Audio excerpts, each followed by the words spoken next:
Hey guys, welcome to the Shepherds of Crypto. This is episode one, and we have our guest Chaz Villaver with us. He's the community manager over at RE. RE is a protocol-based, blockchain-based platform that enables investors to directly participate in reinsurance by backing real-world insurance risk on Avalanche blockchain. Through RE, various insurance risks like general liability, commercial auto, homeowners, and more can be managed and funded by investors who earn premium in return. Chaz, am I right so far? Yeah, everything sounds good. Thanks for having me, by the way. Yeah, welcome to our podcast. So I decided to name this the Shepherds of Crypto because basically devs are the one who are building the barn and everything, but shepherds are the one who are taking care of the, you know, people, the human side of crypto. So anyone working in non-tech side of crypto, like you, like a community manager or a marketer, is basically a shepherd. So I thought about this while I was taking a shower. Well, like, yeah, that's a cool name. Let me write it. A shower thought. Nice. Yeah. All right. So welcome to the podcast once again, and let us begin. Nice. Let's do it. So, can you tell us about more about your background, like where do you come from, and how did you discover Web3? Yeah, definitely. So, Chaz, 32 years old. I'm over in California. I've been in Web3 since 2021. And what actually got me into it was because I had a lot of free time and nothing to do. So before COVID, I was a full-time streamer. I knew how to manage communities. I knew how to create content on YouTube and Twitch and also on Twitter. And after COVID, it's like everything got weird and I stopped streaming on Twitch. But I started to look for jobs and I found a really cool gig where I was working for Nintendo. I was actually a Best Buy Nintendo rep. So if you go to the store, I'm there in the Nintendo aisle just asking or answering questions, which was pretty fun. It was a seasonal thing. The pay was amazing. But whenever I didn't work, I was like, what do I do now? I just wait until the next holiday season? Like, I got to keep myself busy. So 2021, I'm looking around. A lot of people are talking about Web3. And I'm just like, dude, isn't that like a scam? Like NFTs? Like what? Like, I don't want to be a part of Yeah. this. And I'm like, whatever, I'll just check it out because it seems cool. Like it's like people were really crazy about like Bored Ape or like Doodles, Azuki, whatever, these things going on. I joined this server and I met someone who he seemed very chill, super awesome, and the community was very approachable. There was this project called Techie Club. Sorry, I'll go through this pretty direct, so I don't go too much into it. But this project was supposed to be the LinkedIn of Web3, where they trained people and helped them find jobs. I'm like, oh, that sounds cool. I want to learn and grow here. And the CM there actually taught me how to be a community manager.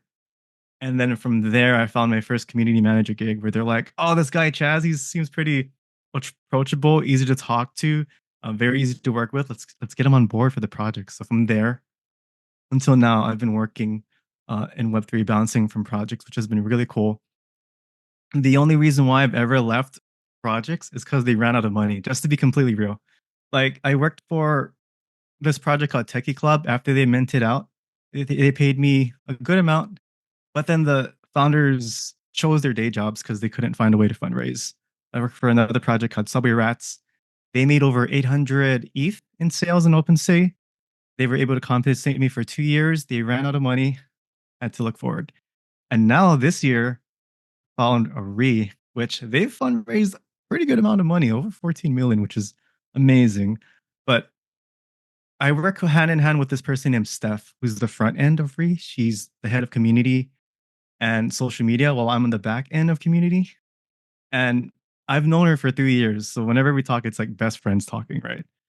But working for re has been very fun. And the team is all doxed, very approachable. And they're like around my age. So it's so easy for us to talk to each other.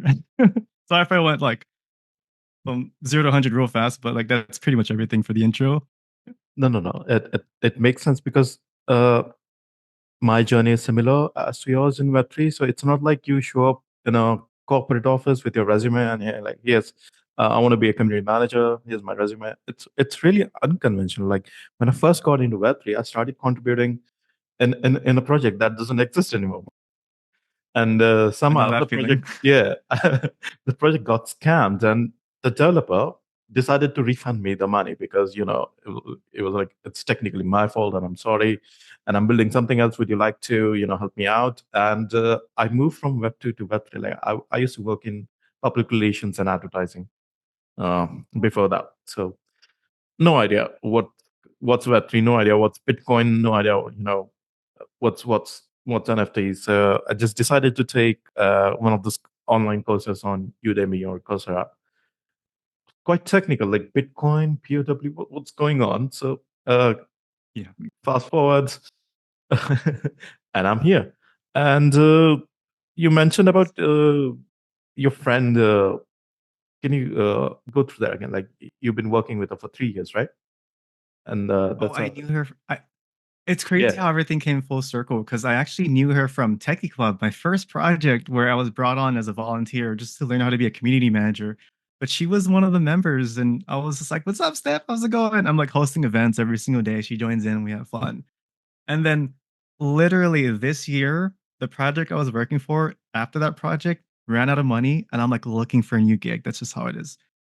And she goes, "This is how the talk goes, right? Because we're like best friends in Web3." She goes, "Hey, Chaz." I'm like, "What's up?" She's like, "You still looking for work?" I'm like, "Yeah." She's like, "Work for me." I'm like, "Okay." And then I became the community manager for me. But it's like, it takes a lot of, I really proved to her how much I've done in the community because she saw what I did for the other communities I used to work for. And for her, it was always a good experience where it's like, oh yeah, this community is in great hands because Chaz is in front of it, making sure everything's good, bridging the conversation between the team and the community. Because sometimes this isn't a bad thing, but the team is so focused on what they're building, they can't really talk to the community. So that's where I'm in the middle to facilitate conversation and flow and feedback between both parties. So once she saw that and brought me in, I just easily brought that to the re table. And I'm happy to say every single week the team talks to me and they're telling me, Chaz, you're doing great. And I'm like, I'm happy to hear that. I'm not gonna I never want to be complacent in my role. I want to always see how I can improve and be like, okay, what's next? You like what I'm doing? Cool. How do I level up? So that's like my mindset when I work. That's such a good mindset. Also, good point by Chaz here, guys. Uh, Often when we join Web3 projects, you might find in description that it's chill vibes all around. It's not only chill vibes; money also matters. So if you have funding, you get really good people to work behind you. You can't just throw people through chill vibes and join us. And uh, I mean, where's the money? People live money to live. So that's Yeah. important part. You need funding for a good project. All right, so moving on. I have another like question for you. So, in your experience, what are the core principles of effective community building in Web3? Like, you come from Web2, so basically you were a streamer before entering Web3. You had, let's just say, you had your sort of own community while you were streaming. So, Hmm. what do you think is the core principle and what's the difference between a Web2 and Web3 community? You made the transition. You can maybe throw some light on it. It's interesting because both Web 2 and Web 3 have similar concepts. It's just different in how we approach and how the approach is. Like events are always a good way to connect community members, especially as me being the host and then being the participant, and we're like communicating, and they can see, whoa, the community manager is so easy to talk to. He's so approachable, and he's just another person. I like to be someone that's not like, what is that word? Like too cocky, like, oh, I'm the community manager, like respect me. Like I always want to be down to that level, like, hey, I'm another person. Like you can just talk to me. But anyways, these events in the past on Twitch, when I would host events, I would always say, hey, check out the Discord. We can mingle there. Thanks so much for tuning in. I'll catch you guys next time. But in Discord for I've been hosting events where once people join in and it's like, okay, cool. And then we continue the conversation in Discord. It just flows naturally, especially with AMAs too. We have a lot of AMAs with the team hopping on, maybe like 3+ spaces a week. And afterwards, we'll invite people to the Discord. And then I'm on the back end where I want to make sure the onboarding process is so smooth. Whoever says hi in the waiting room, I'm like, yeah, what's up? Welcome in. Let me know if you have any questions. So the onboarding process for both Web 2 and Web 3 is very similar, but it's just different tools and different approaches, but it's still same concepts. If that makes any sense. But events are a huge one for me. That's what I like to specialize in. That was a good point because I've seen community managers in this space that are like, if you talk back to me, you're banned. If you make fun of me, you're banned. I'm like, why If you are you question their alienating? logic, it's Yeah, like you don't agree with me, then get out of here. It's like, dude, that's no. this is not a kingdom. You're not a king. Why are you Yeah. alienating your own people? Yeah. Yeah. This is where I like to, sorry if it's like sidetracked, but this is where I'm like, I'm open to being wrong about things because I'm never right about everything in my life. Mm, So if someone points it out, I'll be like, okay, thank you for your feedback. I'm exactly. gonna That's add that to what how I operate versus like, no, the way I do things is the right way. That's how I operate with my team too, where it's like, let me know if you have any feedback. Otherwise, I'll just that's keep going this way. So, that's the way to grow. Yeah. So moving on to next question. Do you have any idea about traditional communities like you just talk about Web 2? So do you find anything different about building communities in Web 3? Like you just said tools. Tools is one part of it. what's funny? There are some people in Re that don't even know what Re is, but they're just there because it's chill. um, every every Monday I host a stream on Twitch for a game called Marbles on Stream, and it's an interactive game. I'm not trying to promote any stuff, No, right? no. But people I'm gonna join. drop a Yeah, link people. nevertheless. Yeah. I'm gonna drop the link. Forget Yeah. it. But people join in, they can chat, and then afterwards, it's like, hey, if you want to see what other events we host, join the Discord, and then I post the links. But like, there's a good amount of people in our server that don't even know what RE is or what it does. They just love that the server is chill and they can hang out.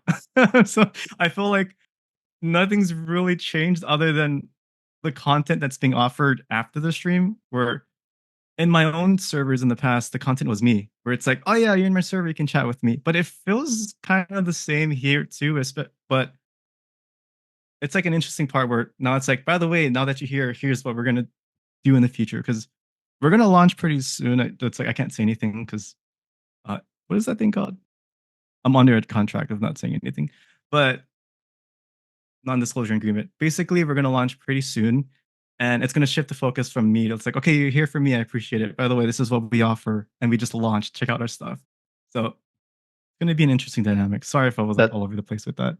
that's fine. That's a great way to build culture before brand. But you can easily move from building culture to moving brand. Like, chill vibes and guys, check out this cool thing we launch. And that way people really trust the community, trust each other, even though they're digital like Discord usernames. If you have a chill environment, people really trust each other.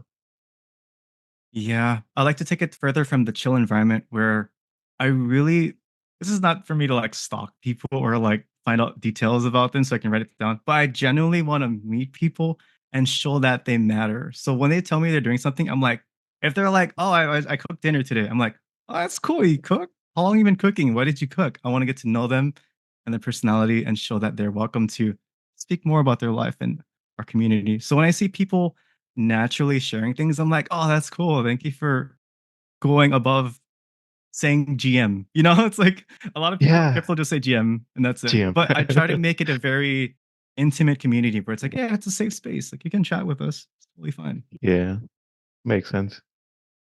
So moving on to our next question.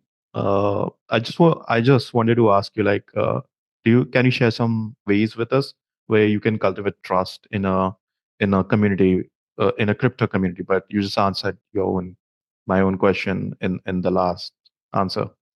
So moving on to the next question, how do you approach user onboarding, especially when many newcomers might be unfamiliar with Web3 or blockchain? Like you just said, many people in RE don't even know what RE is about. So how do you really, onboard them? Like culture, Yeah, it's that's gonna obviously be culture is one part. Yeah.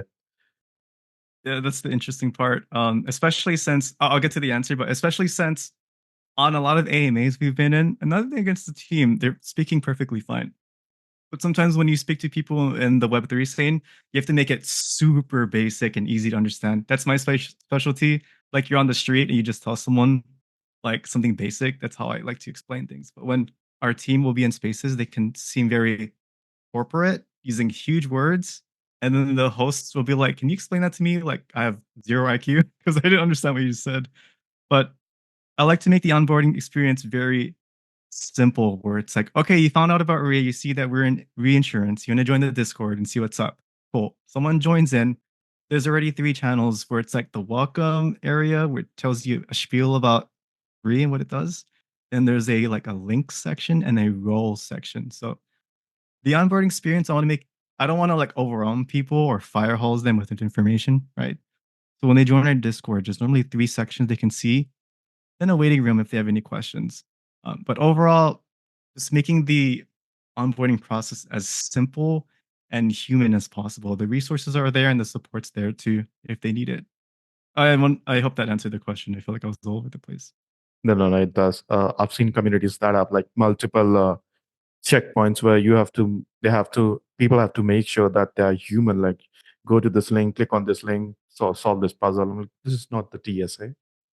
Why is it so hard? Why do you have Yeah, to open another tab? So I it know. on yeah, easy onboarding does matter. And Definitely. There were some people that are yeah, international audiences, so they can choose a role. It puts them into an international channel. And if they chat, I'm like, okay, you're real. I'll let you into the server. So that's what it is. Sorry, go ahead. wait. This reminds me of. Do you have like multiple channels for people from multiple nationalities, like Indian, Koreans, Chinese, Japanese, like that? We do actually. If you go to our row section, you can choose like Filipino, Chinese, Russian, whatever. I need to add Indian. Thanks for mentioning that. But when someone picks their channel, I took like a whole day to set this up, but it opens up a new channel for them and they can chat with people in that But section. Um, see, but don't you think this divides people instead of uniting them in one channel? Because when you open all this channel, people from different nationalities, they enter their own channel and chat amongst each other. Except just like when you have like one channel, and the people from, yeah, I don't know, all over the world, just in general channel chatting with each other. Like, doesn't it divide people? I think in a way it does, but I'd still, this is just me. I just personally feel I just want to make people know that there's still a place for them because I don't want to assume that everyone speaks English. So if someone is completely like not understanding English, but they join our server and they only speak Chinese, which we have some people like that, then they'll join in. But the cool thing is people from our community will still chat with them because they speak Chinese too. Like one of our mods named or interns named Rima speaks Arab. So there's an Arab channel. People have been joining in. Then he'll speak to them in Arab. It's like, oh, cool. They're in the conversation now. They're in the know. And then another intern named Momo, who hosts weekly poker, he's Vietnamese. So there's a Vietnamese channel, right? People join in. They're like, what is this? And then he responds to them. I'm like, oh, that's so cool. There's people from our communities chatting with them. So they're not just talking amongst themselves, which is pretty awesome. Makes sense. But how do you make sure that your mods or interns are on the same page as you, are giving the community members from different nationalities the same care as you do?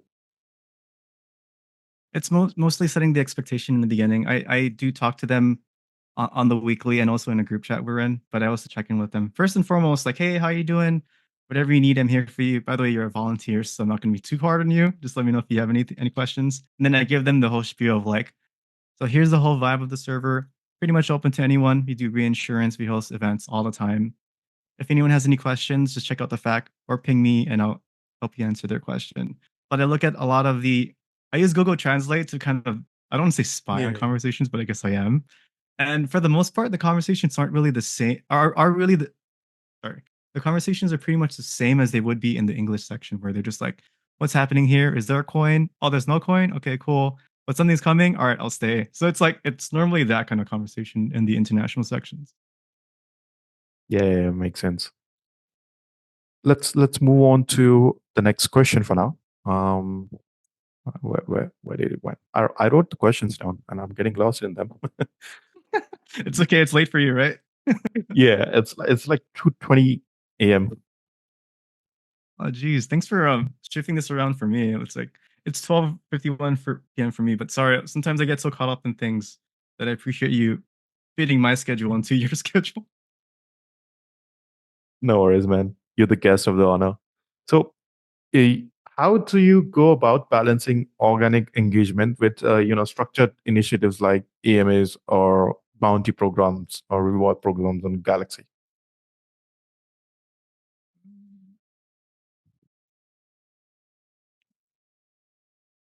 Um, I'm not sure how to answer this, but I feel like I have an answer. Maybe I'm overthinking it. Balancing organic engagement, structured initiatives.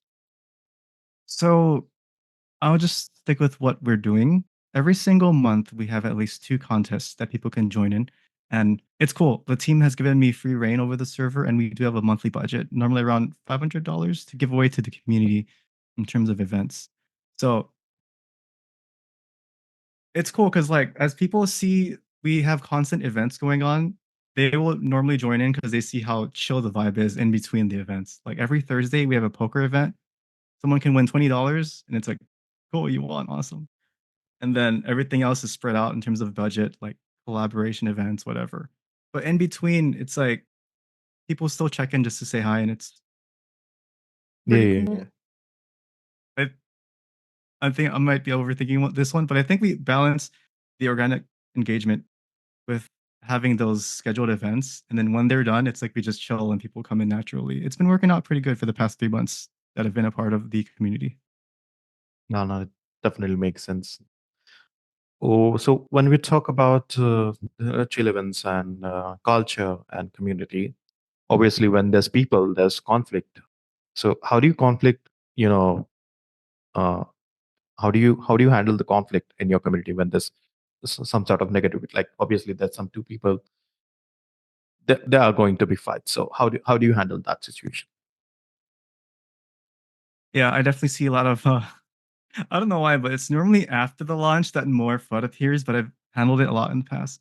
But it's basically acknowledging I never want to shut people down because they had to get to a certain point of thinking that way, and I want to respect their thoughts and their opinion. So I will always let them know, like, hey, like, thank you so much for voicing your opinion. The team hears you, and we're working on it. And I'll give them like something to go on, but in a genuine manner. But I'm gonna be specific. I think 2 months ago, we did an invite contest, and there was people cheating. They were botting, Yeah. and they were complaining to me like, "Oh, why aren't my invites getting tracked?" It's because they're botting. Yeah. But anyways, I'm like, "Oh, thank you for your concern. Go ahead and open up a ticket. I'll talk to you." And then the ticket was where like I handled the conversation in the most, I wouldn't say mean, but it was like straight to the point. It's like, "All right, what's your issue? You having this issue? Okay, let me try out the invite link. It worked for me. It's on your side." So it's like if it gets too crazy, I'll always bring them into a ticket and then I'll handle it there. But not in a way that I can bash them, more that I can handle it in a strict manner, but people don't need to see me turn into that in public. If that makes Yeah, sense. that makes sense. But yeah, that month I was like, oh, I don't want to do an invite contest anymore. It's funny. We were at 3,000 members, and I was like, I want to get to 5,000. We ended up getting to 13, almost 13, which is cool. But like, I'm like, we don't need to ever do that again. We're at a good spot. All right, all right. Moving on to the next question. So, can you share an experience where a community initiative had an unexpected impact, like personally or professionally? Like you might have taken many community initiatives by now, not just for RE, but before this as well. So, did you have any? Do you have any case for us where you had unexpected, impact out of that initiative? When it's an unexpected impact, is that like, wow, this Like was actually pretty good, or it's like, oh, this is actually pretty bad? Like, was it either or?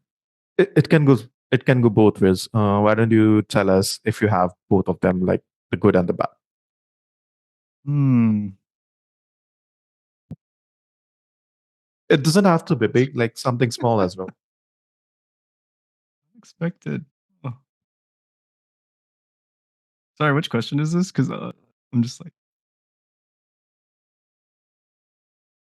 sorry, you might have to like splice this part out if you're editing it.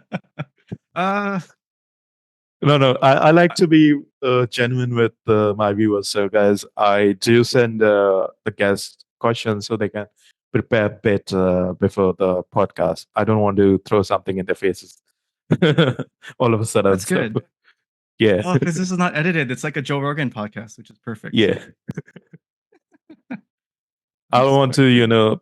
put a, I don't know, like abrupt cuts and then we're talking about something else.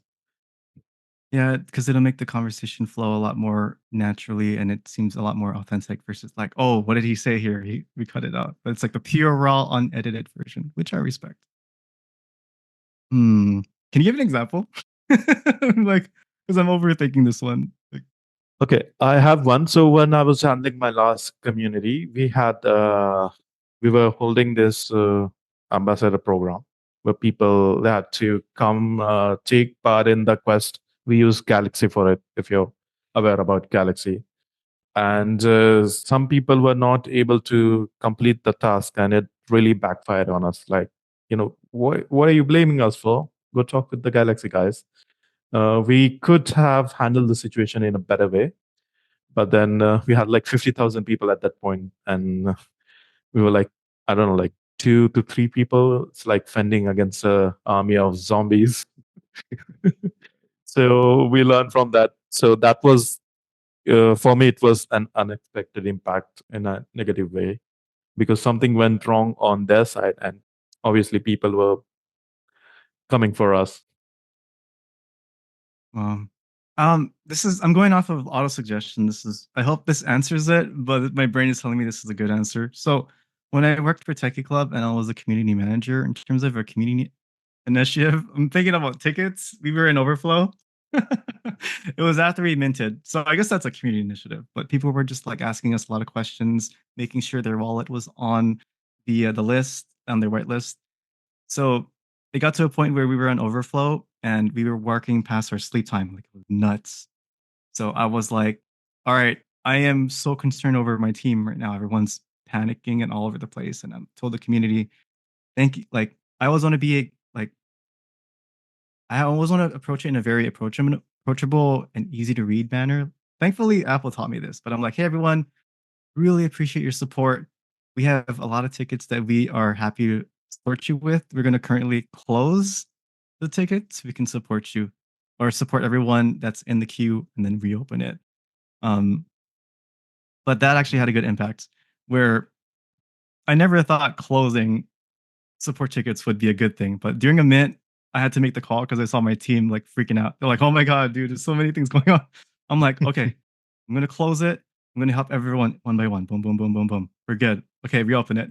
It's like, Yeah, no, no, no. That was something that I've been looking for.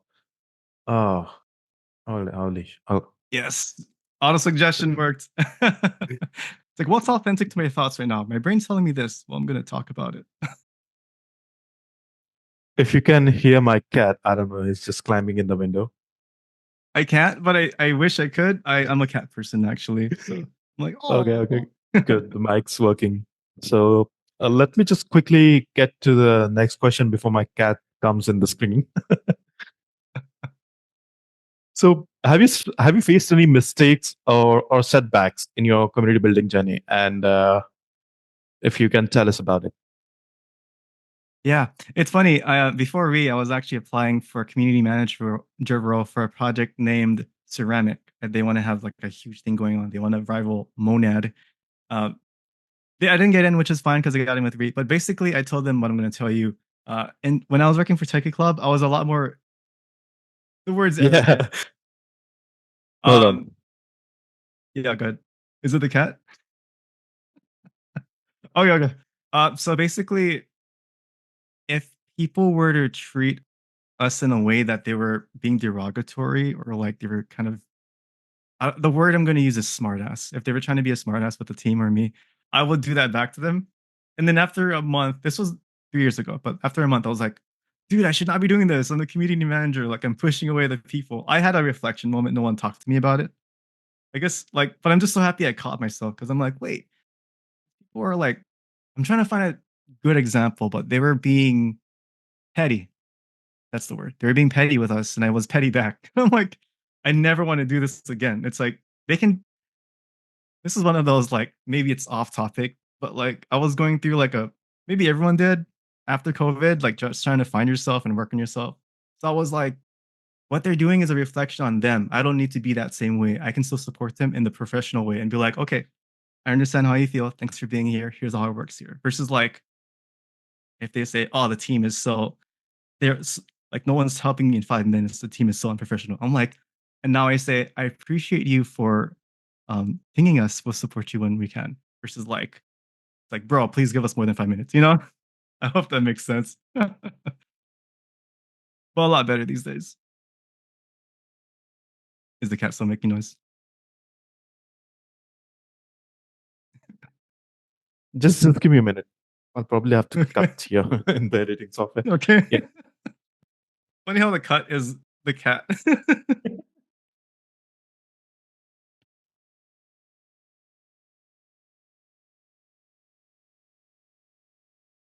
That's my cat. Do you have something for our guest? Aw. You have an orange cat? That's so cute. That's the unhinged cats. With one brain cell. Just took a shit on my doormat. Oh. All right. Oh. All right. Okay, off you go. Yep. I'm gonna have That's to so cut a cute. lot of there.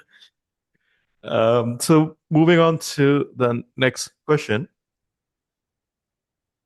Is there a particular success story that you're really proud of, like, really, really proud of? It might be small, it might be big, doesn't matter.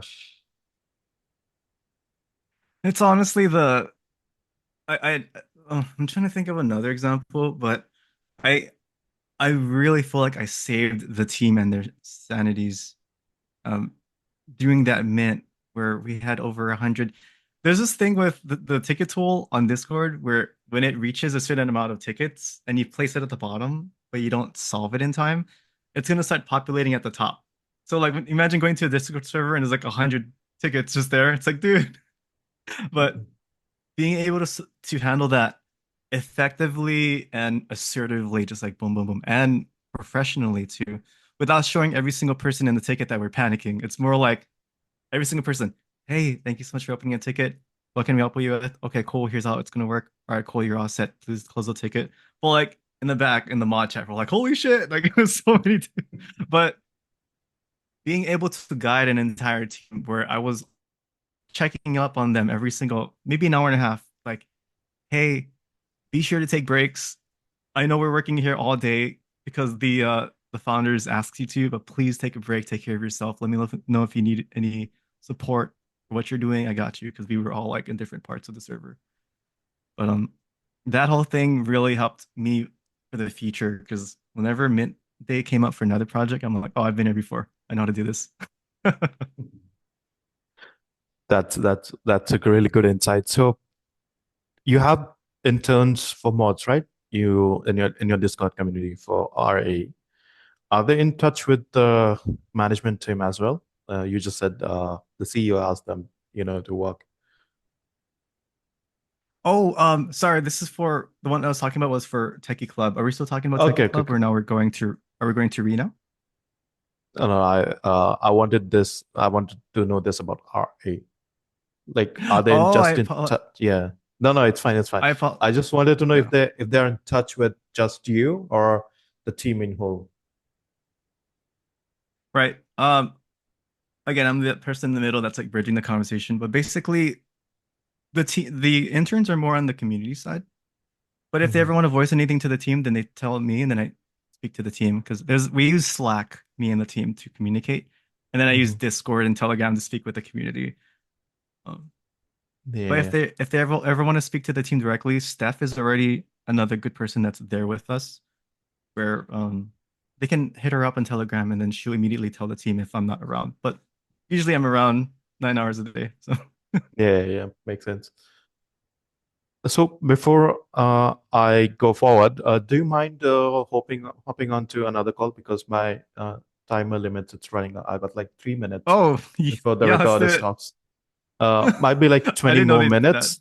Yeah, I'm using the free plan of the Zoom. So I'll send you another link on Discord. Just click on it and we'll be back here.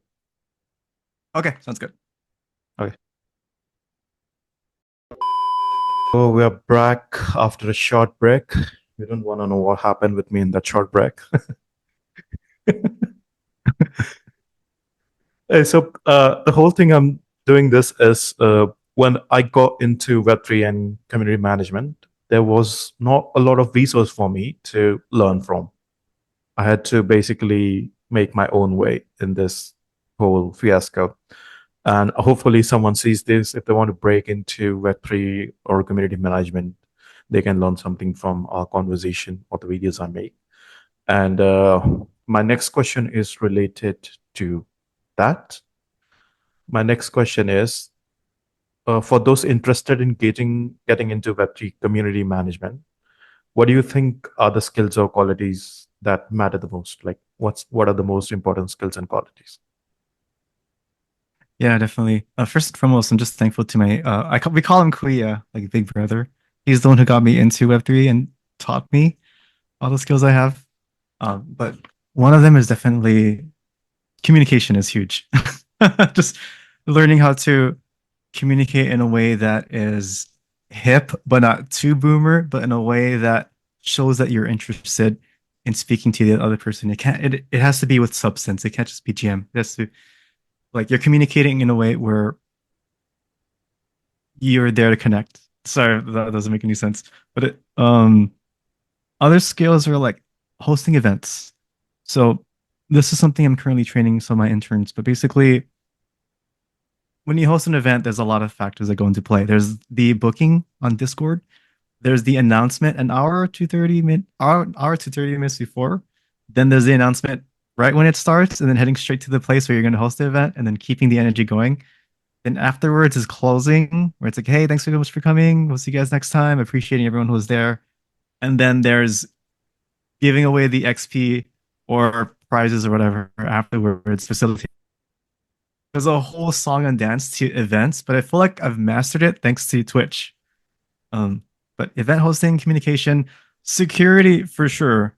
Security for sure. I think definitely for community manager, because a lot of people have reached out to me and they're like, "Hey, you look like you're qualified. You want to join a project in VCM?" I'm like, "No, I'm cool. Plus, this looks like a scam." But on especially on Telegram, people will message me and I immediately, well, I'll let them know like, "Hey, thank you for reaching out to me.